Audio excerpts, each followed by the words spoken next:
Bonjour, bienvenue dans cette nouvelle vidéo. Je me suis dit que ce serait sympa de vous parler de mes dernières lectures du mois de mars. Sans attendre, je vais vous parler des derniers romans et après je vous parlerai des bandes dessinées parce que j'ai lu énormément de bandes dessinées pendant le mois de mars. Mais j'ai commencé ce mois-ci avec l'histoire d'une mouette et du chat qui lui a appris à voler. Je l'avais lu quand j'étais enfant et il y a pas longtemps, ma mère l'a trouvé d'occasion donc je me suis replongée dedans.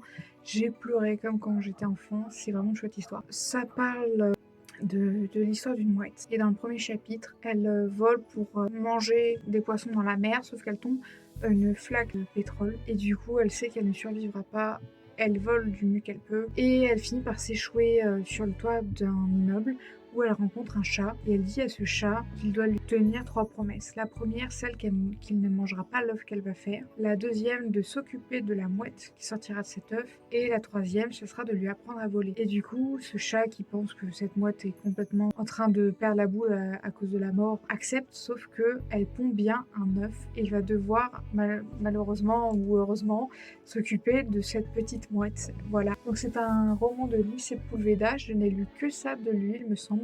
Mais c'est un auteur que j'ai envie de découvrir un peu plus. Mais sachez que cette histoire pour enfants est incroyable, je l'aime de tout mon cœur, vraiment. Donc voilà, c'était une petite relecture pour le début du mois de mars. Ensuite, j'ai lu au mois de mars Date Me, Briston Keller.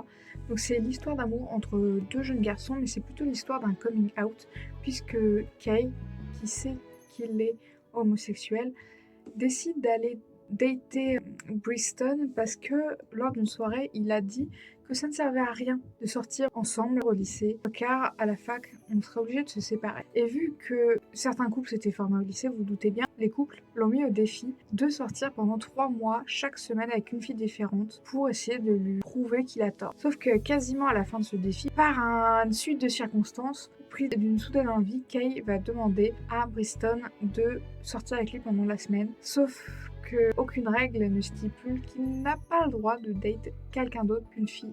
C'était très mignon. J'ai vraiment aimé la plume, j'ai eu du mal à le lâcher. Je dirais pas que c'était le roman que j'ai préféré de mon mois, mais c'était une chouette lecture. Et si vous avez envie d'histoire de coming out, ce livre marche parfaitement. C'était vraiment bien écrit et les personnages étaient très attachants.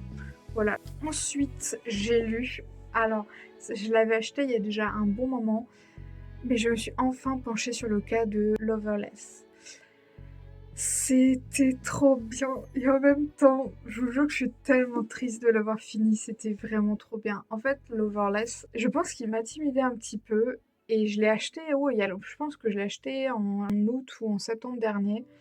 Et je pensais que j'allais lire tout de suite et en fait, je l'ai laissé traîner sur ma palle. Et puis là, en début de mars, je me suis dit: «Mais c'est pas possible, il faut que je relise du Hollis Oseman», sachant qu'il me reste encore Silence Radio à lire d'elle. Et je me suis lancée, je me suis dit: «Allez, lis Loverless, ça fait un moment que tu l'as». C'est en plus, ça parle d'un groupe de potes et c'est ça que j'avais envie de lire, en fait. Et oh mon Dieu, j'ai adoré I Was Born for This. Mais alors Loverless, quand vous pouvez pas savoir, je pense que c'est pour l'instant une de mes meilleures lectures de l'année. On va suivre Georgia, qui est une accro aux comédies romantiques depuis toujours avec ses amis. Et ils viennent de terminer le lycée et vont rentrer ensemble dans la même université. Georgia est ravie parce qu'elle avait très peur de se séparer de ses amis, qui sont un peu ses seuls liens avec le reste de l'univers. Et ils se retrouvent tous les trois dans la même fac. Elle se retrouve à avoir une coloc de chambre, tandis que ses deux autres amis sont dans un autre internat. Et elle rencontre du coup Ronnie qui est sa colocataire. Elles ont quand même des atomes crochus et deviennent amies. Et en fait, c'était le summum du queer, c'était trop bien. Parce qu'en fait, Georgina va se rendre compte qu'elle est asexuelle et aromantique. Et quand on attend toute sa vie d'être en couple, de découvrir c'est quoi les premiers émois amoureux, en fait, c'est difficile de faire le deuil de choses qu'on sait qu'on n'aura jamais et comment les accepter et tout. C'était tellement bien et du coup j'ai envie de lire d'autres histoires avec d'autres personnages de la branche romantique et asexuelle parce que c'était tellement intéressant et c'était incroyable. Si vous aimez Heartstopper, de toute façon les livres d'Alice Oseman vous les aimerez forcément. J'espère que je vous ai donné envie de le lire parce qu'il était vraiment bien. Ensuite j'ai acheté Hunger Games, Lever de soleil sur la moisson, parce que oui, je fais partie des gens qui ont lu Hunger Games quand ils étaient adolescents. Oui, j'adore la trilogie, j'ai même relu le tome 1 l'année dernière. En fait, l'année dernière, j'ai découvert, je ne sais pas pourquoi je ne l'avais pas encore lu, Hunger Games Le serpent et l'oiseau chanteur. J'ai plus le titre, bref. L'année dernière, j'ai lu pour la première fois le préquel sur le président Snow. Ça a été une claque, j'avais oublié à quel point en fait j'aimais la plume de Suzanne Collins, genre vraiment. Ça a été incroyable, j'ai regardé le film du coup, soit en début d'année là, soit en fin d'année dernière, pareil. Le film est excellent, mais ça vaut pas le bouquin parce que le bouquin fourmille de détails, c'est un truc de ouf. Et du coup, je vous jure que c'est vrai, je termine le préquel sur Snow, je me prends une claque monumentale, et 3 jours après, ils annoncent littéralement la sortie l'année prochaine, donc cette année, de Hunger Games, Lever de soleil sur la moisson, qui est du coup le Hunger Games du point de vue d'Haymitch. Donc si vous ne connaissez pas la saga, c'est le mentor de Katniss et de Peeta dans la trilogie originelle. Voilà, et en fait, ça a été plein de surprises, pour plein de raisons, je vous laisserai les découvrir.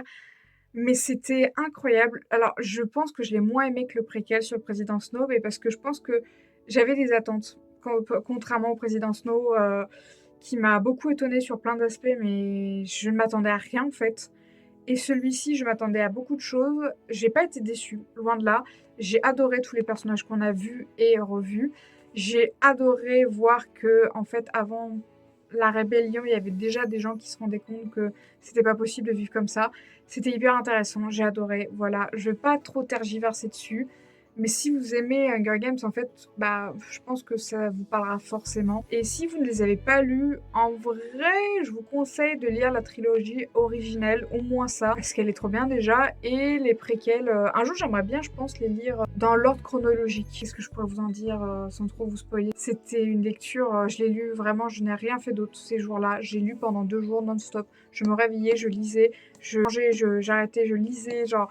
Je n'ai fait que lire ce livre pendant 2 jours. J'étais un petit peu déçue, je vais vous dire sur un point, c'est que j'ai trouvé que la période des après Hunger Games a été très courte. Et toute la partie avec le président Snow dans le préquel est beaucoup plus longue parce qu'il s'écoule pas mal de temps et d'événements. Tandis que là, ouais, en 2 semaines, c'est bouclé, quoi. Pour conclure sur Hunger Games, l'épilogue, c'était pour me tuer. J'ai pleuré tout le long de l'épilogue. Ça va pas ou quoi? Voilà, c'était trop d'émotions pour moi, voilà. Mais c'était un très bon livre et je pense que bah du coup c'est terminé pour la saga Hunger Games parce qu'on a fait le tour des personnages qu'on connaissait et les Hunger Games. Enfin bref, mais du coup ça me fait bizarre de me dire que ça y est c'est terminé pour de bon cette fois. Et ce qui m'a choquée, c'est que j'ai réalisé que ça faisait 10 ans que j'avais lu la première trilogie parce que je les avais lus en 2014. Donc voilà, mais c'était incroyable que Suzanne Collins ait réussi à réfléchir à tout ça en amont, genre que tout est un lien et soit raccord. Du coup, j'ai très envie de relire le tome 2 à cause de ce livre. Donc peut-être que je lirai l'embrasement de Hunger Games parce que ça m'a vraiment donné envie de les relire. Et vu que j'ai déjà relu le tome 1 l'année dernière, autant attaquer avec le tome 2. Après, j'attaque avec les BD. Les normaux, je vous l'avais présenté dans un précédent book. Je l'ai un peu acheté parce qu'il y a un bandeau qui dit que Alice Oseman a dit que c'était son webcomic préféré. Et je vais pas vous mentir, vu la couverture, les dessins, les couleurs, et le fait qu'il y a un vampire dans l'histoire, eh bien, je me suis dit non, mais en plus, je savais pas du tout que c'était un webcomics de base, j'ai découvert après coup. Et je me suis dit non, mais vas-y, achète-le. Et les gars, c'était trop bien. Genre, vraiment, j'ai adoré ce livre. Je suis même très triste qu'il n'y ait pas le tome 2, puis il n'est même pas encore annoncé, il n'y a pas de date de sortie, donc ça va être dur d'attendre la suite. Mais je pense que j'aurai le temps de relire le tome 1 entre-temps, parce que c'était trop bien. Pour vous faire court, c'est l'histoire d'un jeune garçon qui décide d'aller apprendre la magie. Et en fait, dans cet univers-là, il y a notre monde, le monde des personnes normales. Et en fait, il y a le même monde, comme si c'était un monde parallèle. Donc, ils vivent, ça se passe à Paris, comme vous pouvez le voir, cette petite tour Eiffel. Il y a un monde où tu peux passer de l'autre côté, c'est le même monde, sauf que cette fois, ce sont des créatures et des personnes qui sont dotées de pouvoirs magiques. C'est le même monde, mais 2 fois. Donc on suit Sébastien qui décide d'aller apprendre la magie car il a décidé que son côté magique était trop fort et on comprend qu'il y a des problèmes familiaux par rapport à cela. Et il décide d'aller aider sa tante qui, elle, est une sorcière et décide d'aller à l'école de magie pour apprendre à faire de la magie, sauf qu'il est déjà un peu âgé, donc il a ce truc de est-ce que je sais pas un peu tard pour trouver ma voie et tout. Et il va faire la rencontre d'Elia, un jeune et beau vampire qui est top modèle ou je ne sais plus exactement, mais il a un rôle à jouer dans la mode car sa famille tient une marque de mode assez célèbre. Et ces deux jeunes garçons vont se rencontrer à une soirée. Ils vont s'embrasser, sauf que Sébastien, n'ayant pas l'habitude de date dès le premier soir, panique un peu. Et après ce baiser intense échangé, il s'enfuit. Sauf que problème, l'histoire ne serait pas l'histoire sinon, il se révèle qu'ils habitent dans le même immeuble. Donc Elia est à la fois terrorisée et gênée, et Sébastien est à la fois gêné et content de revoir ce bel inconnu. Du coup, ils vont se recroiser plusieurs fois et j'ai pas trop envie de vous en dire plus, mais c'était absolument trop mignon. C'est tout ce que j'aime. Les personnages secondaires, donc c'est les amis d'Elia, elles sont toutes trop mimes, genre c'est incroyable. J'ai envie de vous vendre plus parce que c'était excellent, vraiment, je vous dis que c'était incroyable. Mais je peux pas. Techniquement, je le considérais comme manga, mais j'ai lu le guide officiel de Glouton Dragon. Je l'avais vaguement évoqué dans une autre vidéo, mais en fait, je suis absolument fan de la série Glouton Dragon, genre vraiment. Et du coup, j'ai lu les mangas après avoir attaqué l'animé. J'ai tout lu parce que le tome 14 est sorti en début d'année. Et vu que je ne voulais pas dire au revoir à nos héros, eh bien j'ai lu le guide officiel que je n'ai pas là malheureusement, donc je vous l'afficherai ici.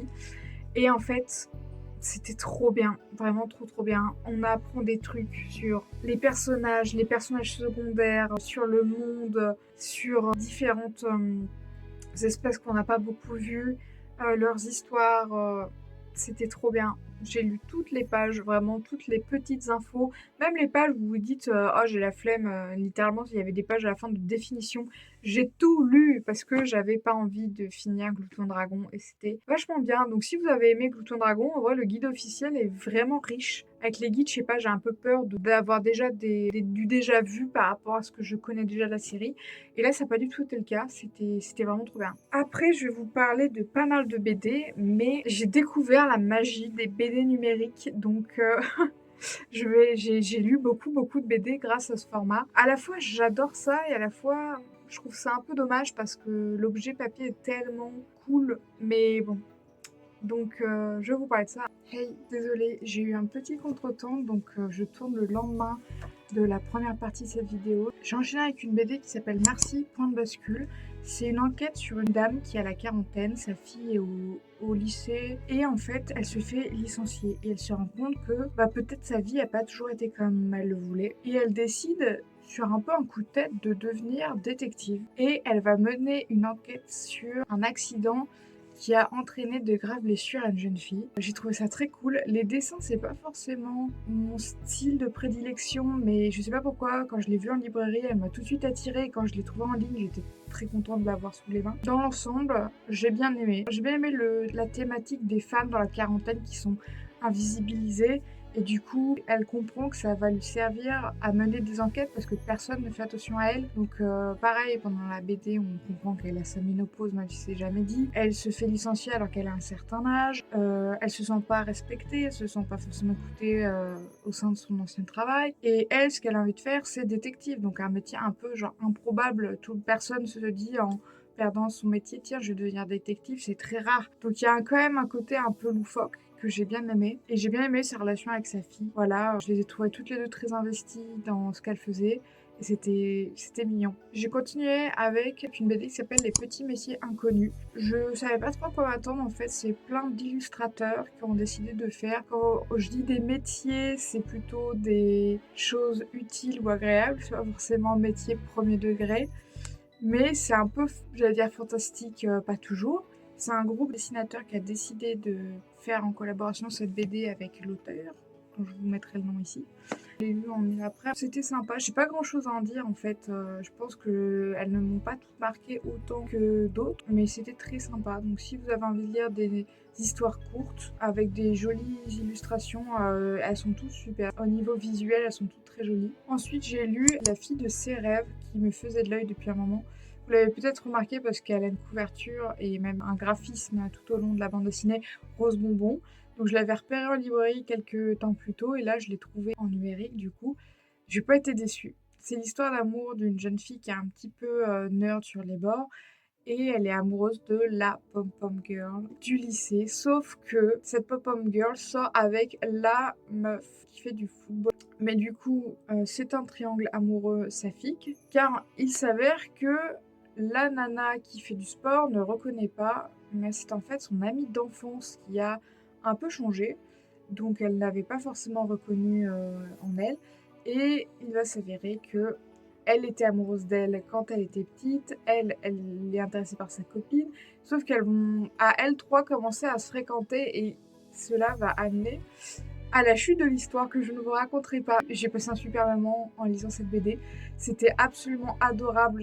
J'adore les romances queer en bande dessinée. J'aime de tout mon cœur. Je sens que je suis le public visé et La fille de ses rêves, c'était vraiment, vraiment mon type de BD. Ensuite, j'ai lu Boule de feu d'Anouk Ricard. C'était une petite fantaisie un peu barrée. C'était très marrant. En gros, on suit l'histoire d'un village qui se fait attaquer par leur peuple ennemi. Ils ont besoin d'un magicien. Sauf que leur magicien était envoyé dans une autre dimension, donc la nôtre, et ils décident d'aller le chercher. Sauf que, voilà, c'est un peu barré. Le style était très cool. J'ai beaucoup aimé le style graphique de cette bande dessinée parce qu'il y a des fois, je me demandais si elle avait utilisé des textures différentes, mais ça rendait assez bien. J'aimais bien. C'était ma première BD de cette autrice. Et ça se lit vite et c'est rigolo. Ensuite, j'ai lu Léonard, la barbe du Ouéran. Pareil, je l'avais vue en librairie quand elle était sortie, elle m'avait pas mal intriguée. C'est l'histoire d'une jeune fille qui est dans un royaume médiéval et ils sont en conflit avec deux autres peuples. Je vais dire très simplement les hommes loups et les hommes renards. Le roi leur veut plus ou moins la guerre, mais elle veut la paix et elle décide de créer une potion pour pouvoir parler à ces peuples. Sauf qu'en faisant cela, finalement, elle se transforme elle-même en renarde. C'est une histoire de paix, d'amitié, de famille, de deuil. C'était très sympa, je pense. C'est peut-être un peu plus une BD pour enfants, mais ça se lit très bien, encore une fois, adulte. Je pensais que ça allait être une série et pas du tout, c'est un one-shot. Moi, j'adore les histoires où il y a des peuples d'hommes loups ou d'hommes renards. C'est ma came, je dois le dire, c'est ma came. Le style graphique m'a tout de suite tapé dans l'œil. J'ai beaucoup aimé l'ami de Léonard, qui est la princesse, et ses deux frères étaient très sympas. Ensuite, j'ai lu Les Fauves, qui, pareil, je vais le dire pour chaque BD, mais m'avait déjà tapé dans l'œil en librairie. Et Les Fauves, c'était, waouh, un sacré coup de cœur pour ce mois-ci. En fait, c'est l'histoire de trois jeunes filles qui vivent en colocation, qui viennent de milieux différents, mais qui se retrouvent pour leurs études, qui sont en galère et tout. Et en fait, l'une d'elles est en école d'art et commence à dessiner des vulves. Sauf que vous doutez bien qu'en tag, oui, elle dessine des vulves en tag, ça passe mal. Du coup, il y a une espèce de hype qui tourne autour de cette personne, ça devient un mouvement féministe et tout, sauf la fois où c'est le tag de trop et que cela se retourne contre elle face à un groupe de fachos masculinistes. Et là, l'histoire prend une autre tournure, mais je dois l'avouer, cette BD est allée tout droit dans mon cœur. C'est tout ce que j'avais envie de lire. J'ai adoré cette BD, je ne peux que vous la conseiller. Ensuite, j'ai lu La Longue Marche des Dindes. Ça faisait un moment que je voyais ce que c'était, parce que de base, je crois que c'était un roman de l'école et loisirs. Et j'avais vu cette BD passer, je pense que peut-être Ultia en avait parlé, mais je suis plus sûre. Et pareil, je la trouve en format numérique, je me dis tiens, c'est l'occasion de la lire. Ah mon dieu, c'est pareil, ça a été un vrai coup de cœur, je ne peux que vous la conseiller. Déjà, c'est pas du tout une petite BD, elle est assez longue, j'ai trouvé.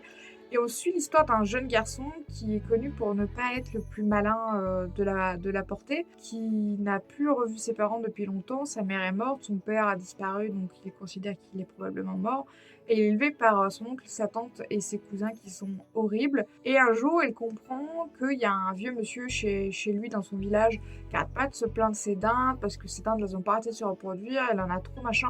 Il décide de les acheter. Et aussi grâce à l'aide de sa maîtresse qui croit en lui. Donc, il achète, je crois, 1000 dindes et il décide d'aller les vendre à Dallas. Donc il doit traverser plusieurs États, ça se passe aux États-Unis. Et en fait, il va demander à un monsieur qui est alcoolique de l'accompagner pour maintenir le bétail. Et pendant son périple, il va rencontrer de nouvelles personnes, il leur arrivait des choses. C'était un voyage initiatique. J'ai adoré cette histoire jusqu'à la fin.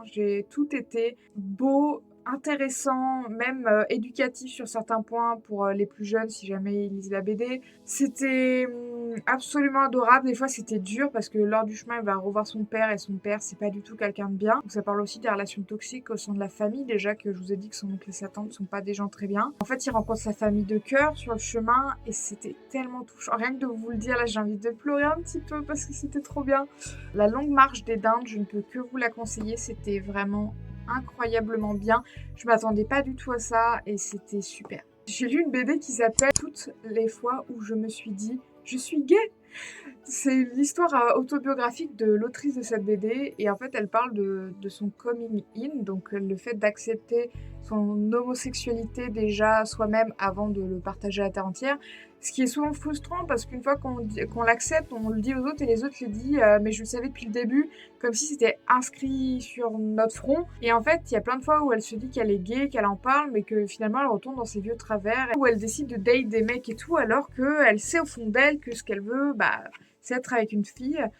Et c'était hyper cool, vraiment. Genre, elle parle beaucoup de Buffy contre les vampires. Elle dit que ça a bercé son enfance, que ses parents, ils ont jamais trouvé ça bizarre que Willow, je crois, elle sort avec une fille à partir de certaines saisons, que ça l'obsédait, je crois que c'était déguisé pour un Halloween, un Willow, qu'elle avait un poster d'elle dans sa chambre et qu'en fait, il y avait des signes, mais que ses parents, en fait, ils s'étaient jamais posé la question. Ensuite, elle grandit, elle va à la fac et là, elle commence à prendre pleinement conscience que peut-être elle est homosexuelle, mais c'est au début, je crois, de la vingtaine que vraiment elle passe le cap et on voit son premier date avec une fille qui est un peu catastrophique. Et j'aime en fait les récits autobiographiques des personnes queer, j'aime beaucoup. J'en pensais à une autre, là, comment ça s'appelait? C'était Queer.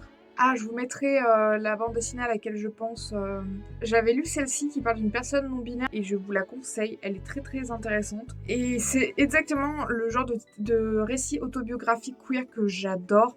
Donc voilà. Ensuite, j'ai lu Le Jardin d'Émilie. On me l'avait conseillé, via les réseaux sociaux. C'était un livre pour enfants qui parle de la jeunesse d'Emily Dickinson, mais un peu retravaillée, où on voit Emily qui fait son herbier avec son chien, qui a été important pour elle tout au long de sa vie, même si je crois que dans la BD, ils disent qu'elle l'a eu adulte et pas enfant. On voit des extraits de ses poèmes, c'était assez poétique, c'était agréable à lire, mais ça m'a pas marqué plus que ça. Puis Emily Dickinson, j'ai acheté, vous le savez, dans un précédent haul, un recueil de poèmes d'elle que je n'ai pas encore commencé. Je dois vous avouer, en ce moment, je suis en train de lire Les Fleurs du Mal de Baudelaire et ça ne me parle pas du tout. De quoi ça parle que je ne me rappelle de rien. Les mots sont jolis, les mots sont beaux, mais ça rentre par une oreille, ça ressort par l'autre, donc je vais essayer de lire encore, 20-30 pages de plus, mais si je vois que j'y arrive pas, je vous ai dit que j'essayais de lire plus de poésie parce que c'est un truc qui me parle pas forcément. Mais pourtant, j'ai lu des extraits de Sappho et ça m'a parlé. Donc je me dis, est-ce que je lis mal la poésie? Ça me frustre un peu. J'ai pas envie d'abandonner mon envie de comprendre la poésie. J'ai envie d'apprécier de la poésie.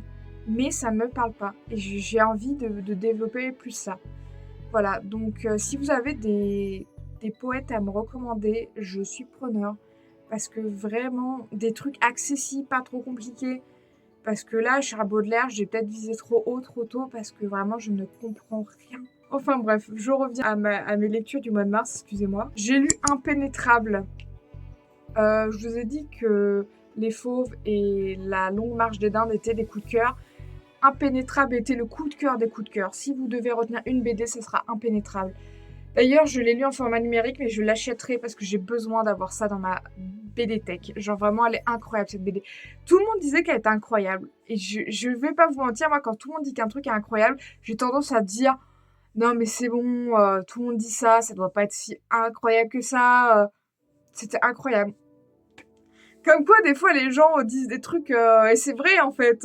C'était incroyable, les gars. Impénétrable, c'est l'histoire d'une jeune femme qui est dans sa vingtaine, je dirais. Et en fait, elle se rend compte qu'elle a de plus en plus de mal à faire l'amour avec son petit copain et que ça en devient voire douloureux, quoi. Et au bout d'un an à se forcer à faire l'amour, un jour, c'est la goutte d'eau trop et elle lui avoue qu'elle peut plus faire ça, qu'elle y arrive plus et voilà. Et en fait, ça parle de mince, c'est un nom que je connais en plus parce que je l'ai découvert dans Sex Education, la série Netflix.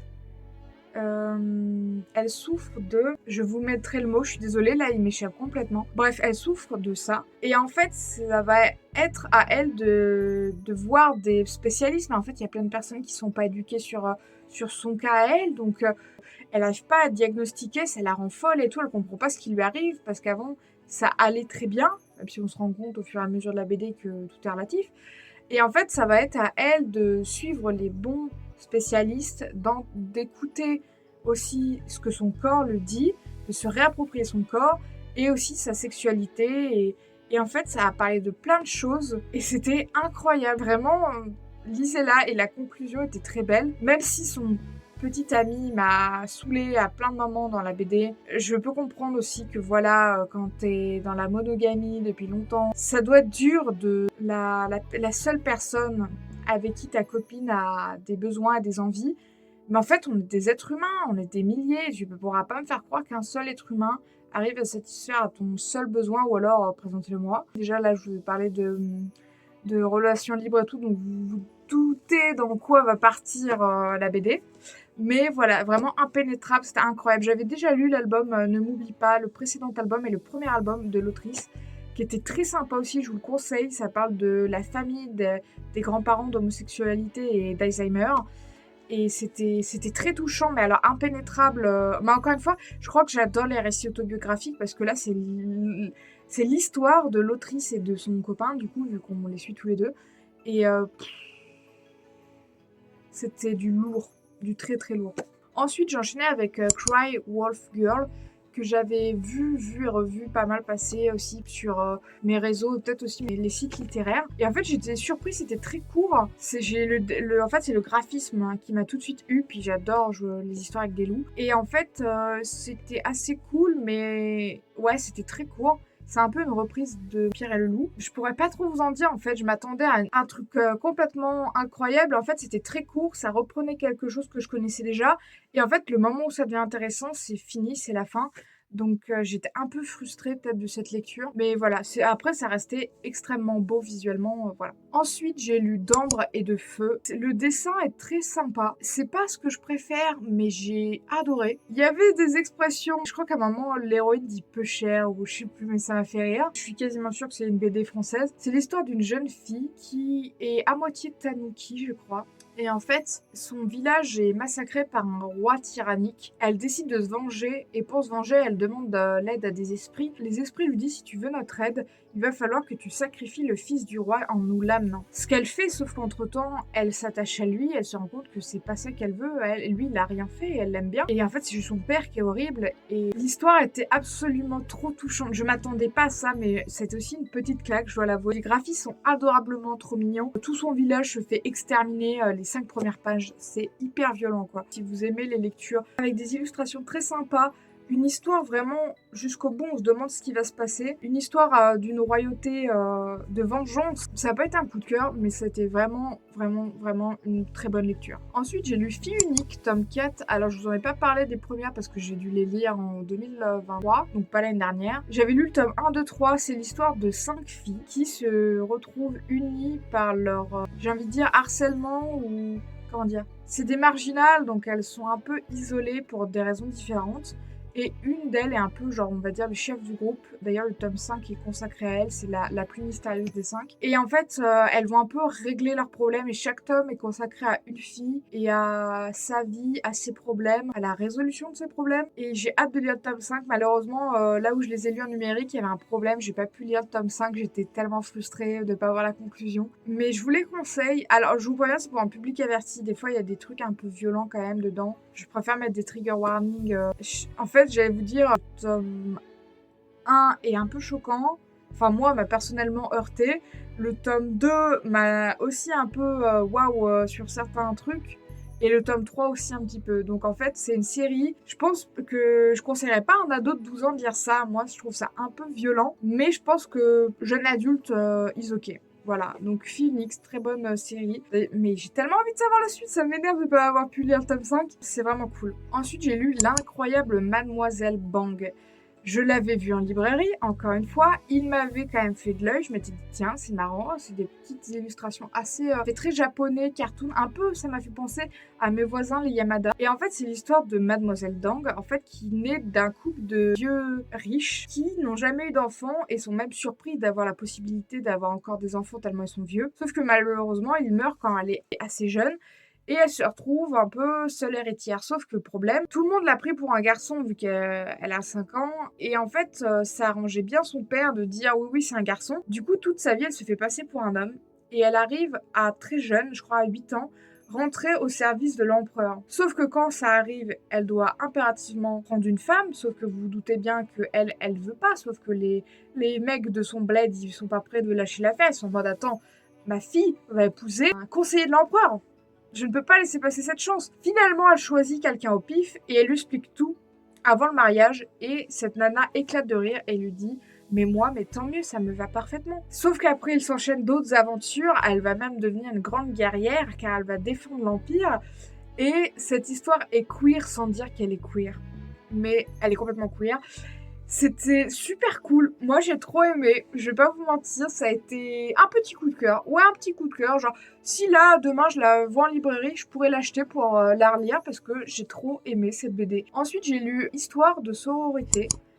Pareil, qui est sorti récemment et qui m'a fait de l'œil en librairie. C'est un peu le même format que Mythe et Meuf ou Les Culottés. C'est des histoires de femmes qui ont vraiment existé et qui retracent leur vie, ce qu'elles ont fait dans leur vie, ce qu'elles ont été oubliées. C'était très cool, je vous le recommande. Ça nous en apprend plus sur notre histoire, sur les femmes, sur le fait qu'on fait genre oui non mais si les femmes elles sont pas mises en avant, c'est parce qu'elles ont jamais rien fait. C'est pas vrai, c'est parce qu'on les a invisibilisées ou qu'on leur a volé leurs projets ou leurs idées. Faut arrêter de faire genre les hommes c'est les plus malins, c'est pas vrai. Ça les arrangeait juste de prendre toute la place sur la scène. Point barre. Donc Histoire de sororité, c'était très cool. C'est des illustrations assez pastel, douces. Moi j'ai bien aimé. Ensuite j'ai lu La vie mystérieuse, insolente et héroïque de Dr James Dubarry. C'est hyper long à dire, faut pas faire des titres comme ça. Je l'ai lu parce que c'est l'histoire d'une femme qui se fait passer pour un homme tout au long de sa vie. Donc vous voyez, c'est peut-être la thématique de cette vidéo en fait. En fait, c'est une histoire vraie. Un docteur anglais, le Dr James Barry. Faut pas que je dise Dubarry, c'est Barry. Le Dr James Barry, en fait, c'était l'idée de son mentor et amant quand elle était est-ce qu'elle a été éduquée? Est-ce qu'elle était à la fac? En fait, ils se sont dit, et si on te faisait passer pour un homme pour que tu aies la même éducation qu'un homme? Et en fait, elle apprend la médecine, sauf qu'entre-temps, son amant meurt et la supercherie qui devait être révélée au bout d'un moment ne l'est pas. Et en fait, elle se rend compte que cette vie lui convient mieux car sa famille est désargentée. Elle n'a pas 36 000 solutions, elle n'a pas envie de se marier. Et d'ailleurs, Dr James ne se mariera jamais. Il y aura des suspicions de sodomie, mais nous connaissons la vérité. Son secret sera rarement découvert et jamais révélé. Et ça sera lors de sa mort et de son autopsie qu'on découvrira que c'était une femme. Et du coup, la BD retrace sa vie. Alors, James, il est pas toujours... des fois, il se comporte comme un homme, donc c'est un vrai gros con. J'ai passé un bon moment aussi en la lisant. Je l'ai lu dans le train et ça m'a fait tout le trajet. C'était très cool. Et pour finir, la dernière BD que j'ai lue, La nuit est mon royaume. J'ai vu en fait, pas du tout en librairie cette fois, je l'ai vu passer sur Vinted et je me suis dit tiens, qu'est-ce que c'est? Mais je me suis dit tiens, je vais me renseigner. Ça m'a intriguée. Et en fait, c'est l'histoire de deux jeunes filles qui se rencontrent au lycée, qui sont complètement l'opposé l'une de l'autre. Elles habitent dans le même HLM et en fait, elles ont toutes les deux une passion, mais non. L'une va faire découvrir à l'autre les Beatles, je crois. Et de là va partir l'envie de monter un groupe, de faire de la musique, et ça va retracer leur début après le lycée, donc quand elles vont à l'université, où elles essaient de percer, de faire un EP, et les tourments de la vie les malmènent un peu, malheureusement. Et cette BD m'a vraiment un peu secouée, je m'attendais pas du tout à ça quand je l'ai ouverte, je me suis dit que ça allait être fun et tout, et en fait, notre héroïne, elle a tendance à faire une fixette. Certaines choses, elles se comparent beaucoup. À un moment, elle va avoir des troubles du comportement alimentaire. Littéralement, elle va commencer à quasiment plus se nourrir. Elle va être un peu obsédée par sa réussite, sauf qu'elle en est tellement obsédée par la perfection qu'en fait, elle va rater une occasion en or. Et c'était waouh, c'était lourd. J'ai apprécié. C'est juste que, encore une fois, ça se termine au moment où j'avais envie d'avoir la suite. J'avais envie de plus. J'avais envie de voir le après. Et en fait, la BD s'arrête avant et c'est un peu frustrant. Enfin, moi, c'est le genre de truc qui me frustre. Mais voilà, donc c'était la dernière BD que j'ai lue pour le mois de mars. Et comme vous voyez, j'ai lu beaucoup de BD. Donc voilà, je vous souhaite beaucoup de lectures de BD et de romans et de mangas et de ce que vous voulez. J'espère que cette vidéo vous aura plu, qu'elle vous aura donné envie de lire et de découvrir de nouvelles lectures. Et je vous dis à une prochaine. Bye!